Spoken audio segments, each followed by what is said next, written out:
Сербии, и очень странно, что тут не любят китайскую кухню. Но мы нашли сербский ресторан, где есть китайская еда. Посмотрим.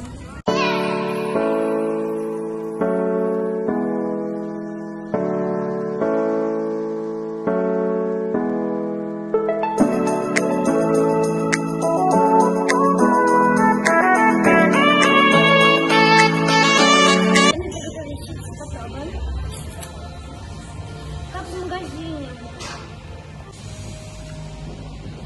Как есть этими штуками. Я нашла вилку. Так, лапша. Немного острая, но такая средненькая. Как китайцы, вот такая вот штучка.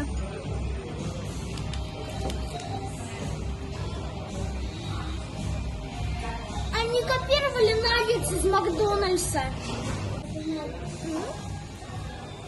Почему меня не предупредили, что это перед чили? Нам десерт бесплатно принесли. Бананы в шоколаде. Серба молодец. В общем-то, мне все понравилось. И палочками я научилась есть.